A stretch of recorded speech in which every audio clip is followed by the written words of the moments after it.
में बरसात करते रहे, लेकिन जब इंद्र ने आकर देखा तो पूरे ब्रजमंडल के अंदर धूल ही धूल उड़ रही है। सारा जल था वो गया कहां।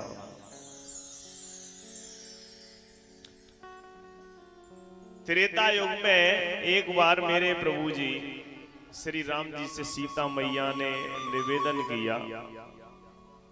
देखिए, एक तो गोवर्धन महाराज के ऊपर सुदर्शन चक्र लगा हुआ था जो पानी को सोख रहा था। दूसरी तरफ 7 कोस के गोवर्धन महाराज के चारों ओर शेषनाग भगवान बाढ़ बनाकर बैठे हुए थे, जिससे बाहर का पानी अंदर नहीं आए। और इतना ही नहीं, गोवर्धन महाराज के ऊपर आज अगस्त मुनि जी भी विराजमान थे। वही अगस्त मुनि जो समुद्र को पी गए थे। तो आज मेरे भक्त जनों सुखदेव जी कहते हैं, राजा परीक्षित, यही अगस्त मुनि एक बार त्रेता युग में मेरे भगवान राम से सीता मैया ने कहा, क्या आप छोटे मोटे ब्राह्मणों को पंडितों को लेके आ जाते हो, मेरा मन नहीं भरा है। आज तक कोई आप ऐसा कोई संत या ब्राह्मण लेके नहीं आए जिसको मैं हृदय से भरकर भोजन करा देती। आपसे मैं प्रार्थना करती हूँ, कोई बढ़िया से पंडित जी लेकर आओ जिससे मैं अपना मन भर के भोजन करा लूं।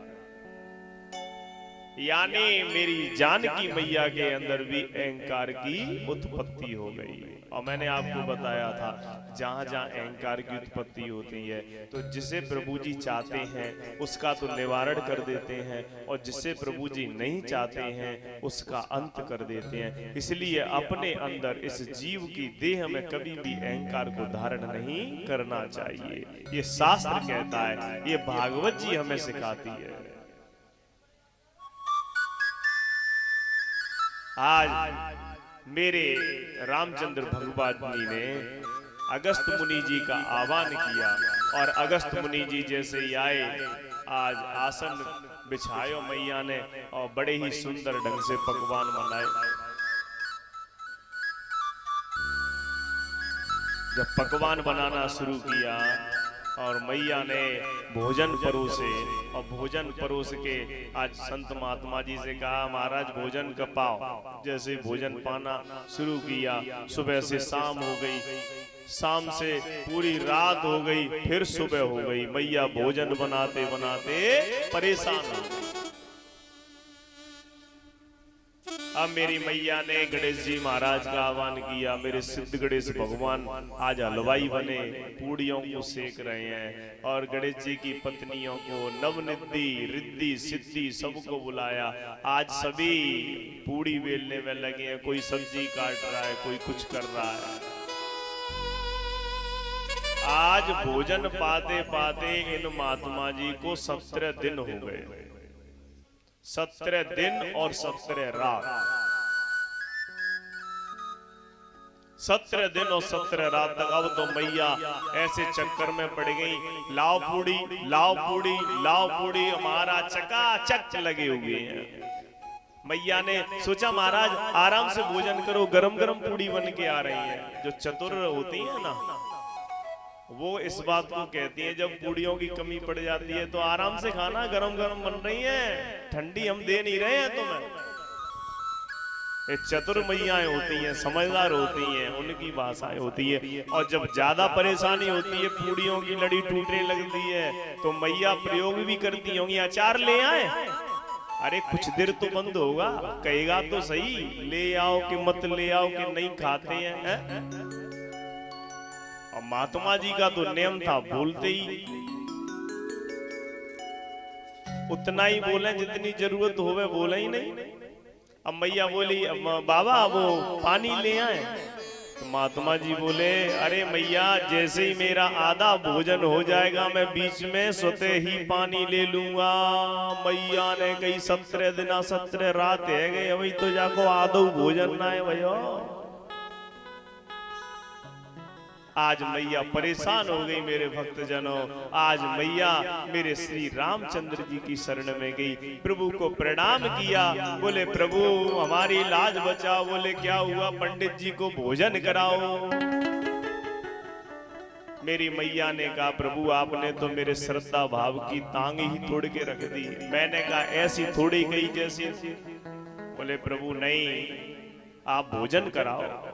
आज मैया प्रभु से प्रार्थना कर रही हैं, तो मेरे प्रभु जी ने 1.5 पत्ता तुलसी का मेरी मैया को तोड़कर दे दिया। जाओ भोजन में दे देना। जैसे ही वो पत्ता डाल के भोजन दिया, आज मेरे महात्मा जी ओम करके मैया आनंद आ गया भोजन में।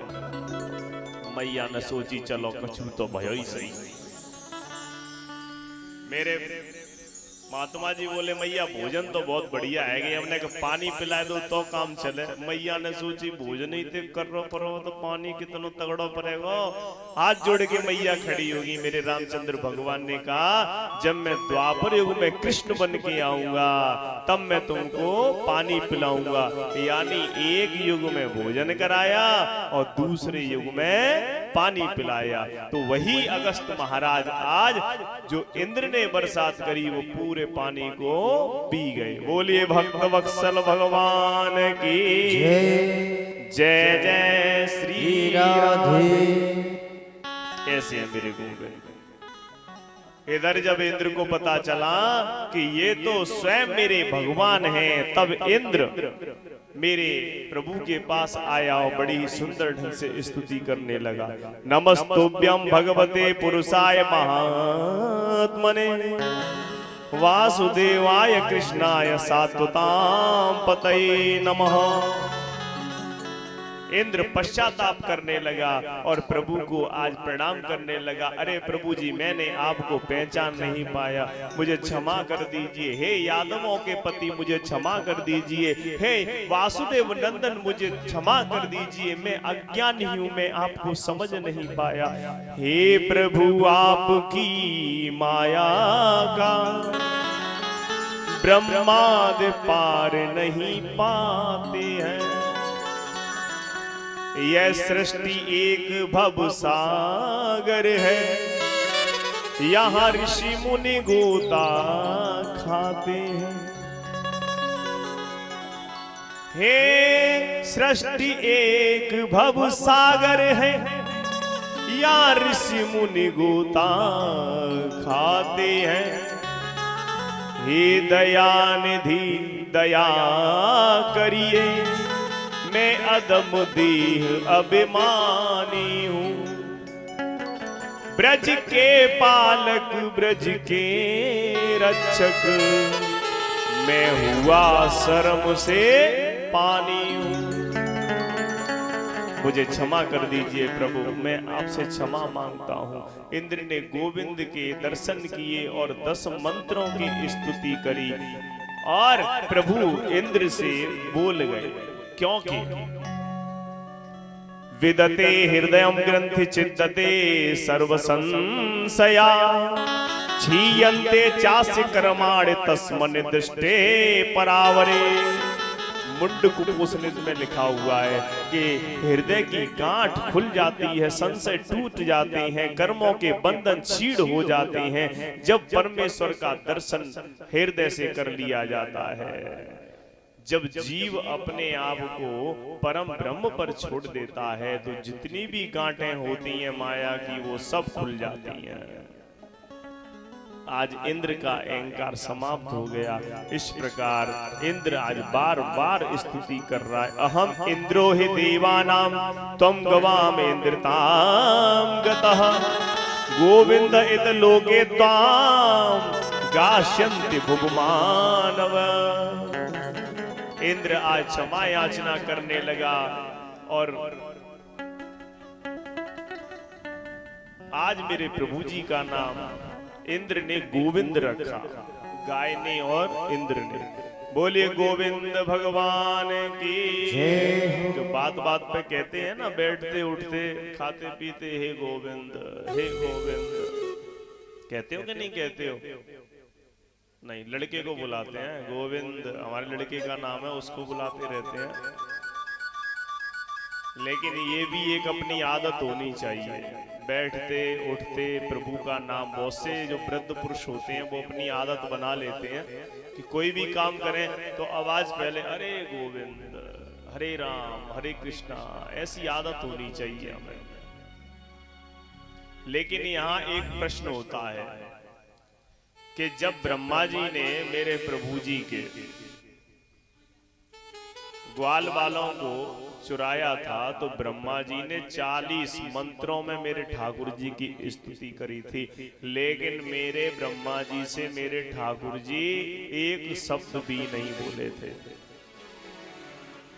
और यहाँ इंद्र ने 10 मंत्रों की स्तुति करी और मेरे प्रभु जी प्रसन्न हो गए और बोले भी। जबकि ब्रह्मा जी में और इंद्र में जमीन और आसमान का अंतर है। देखिए 4,32,000 वर्ष का कलयुग होता है, 8,64,000 वर्ष का द्वापर युग होता है, 12,96,000 वर्ष का त्रेता युग होता है, 17,28,000 वर्ष का सतयुग होता है। इस प्रकार से जब ये 71 यानी एक चारों एक बार निकल जाते हैं तो इसको हम चतुर्युग कहते हैं। इसी प्रकार जब 71 चतुर्युग निकल जाते हैं, व्यतीत हो जाते हैं, तब एक इंद्र बदलता है। और इस प्रकार जब 14 मनवंतर पूरे हो जाते हैं तब 14 इंद्र बदल जाते हैं, तब ब्रह्मा जी का एक दिन होता है। और इसी प्रकार जब 100 दिन हो जाते हैं तब ब्रह्मा जी बदलते हैं। कितना अंतर हो गया इंद्र में और ब्रह्मा जी में। लेकिन फिर भी मेरे प्रभु जी ने ब्रह्मा जी को इतना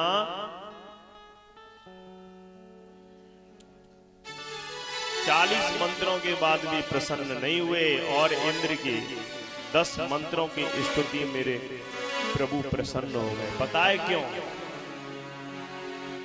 इंद्र ने जो कार्य किया था उस कार्य से मेरे प्रभु जी अपने भक्तों के पास 7 दिन और 7 रात तक रहे थे। लेकिन जो कार्य ब्रह्मा जी ने किया था तो ब्रह्मा जी के कार्य के कारण मेरे प्रभु जी अपने भक्तों से 1 वर्ष तक दूर रहे थे।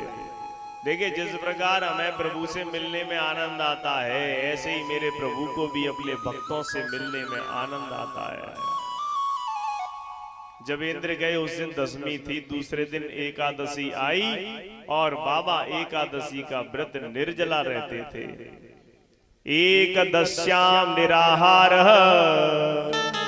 समव्यचर्य जनार्दनम स्नातुम नंदस्तु कालिंदा द्वादश्याम जलमा विशत।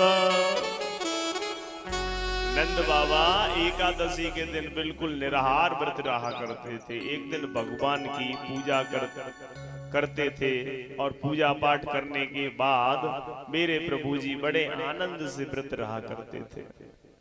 एक दिन बाबा को रात के समय में भ्रम हो गया। देखो पहले ये घड़ियां तो थी नहीं, जो आजकल घड़ी चल रही हैं वो पहले घड़ी नहीं थी।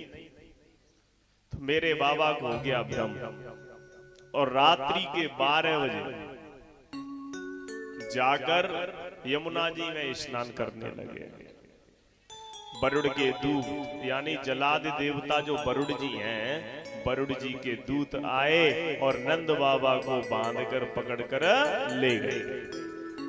इसलिए भागवत कथा यह भी सिखाती है कि रात के समय में अर्धरात्रि में कभी भी किसी जलाशय में, किसी नदी में कहीं भी स्नान नहीं करना चाहिए। आज नंद बाबा जब वापस नहीं आए तो जो ग्वाल थे वो मेरे आज प्रभु के पास पहुंचे और प्रभु से कहा कि बाबा यमुना जी में जब ते कूदे हैं तब ते लाला वापस ना आए। आज मेरे गोविंद ने दौड़ लगा दी और मेरे गोविंद ने जाकर आज जैसे ही यमुना में छलांग लगाई, सीधे आज मेरे प्रभु जी वरुण देव के पास पहुंचे।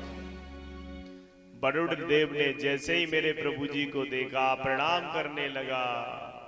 अब नंद बाबा देख रहे हैं, देखो तो सही डोकरा है तो बांध के डार दीने हो, लाला ते प्रणाम कर रहे हैं। मेरे प्रभु जी बोले, अरे वरुण देव तुम ये क्या करते हो, तुमने किसको बांध के डाला है, जानते हो ये कौन है, ये मेरे पिता हैं। जैसे ये बात सुनी तुरंत वरुण देव ने आज नंद बाबा को बंधन मुक्त कर दिया और मेरे नंद बाबा को आज प्रभु जी उसी यमुना के रास्ते आज बाहर लेकर आए। बोले वृंदावन बिहारी। आवाज नहीं निकल जाए, नहीं तो फिर आफत ठाड़ी है जाएगी है। श्याम रे सरकार की जय जय जय।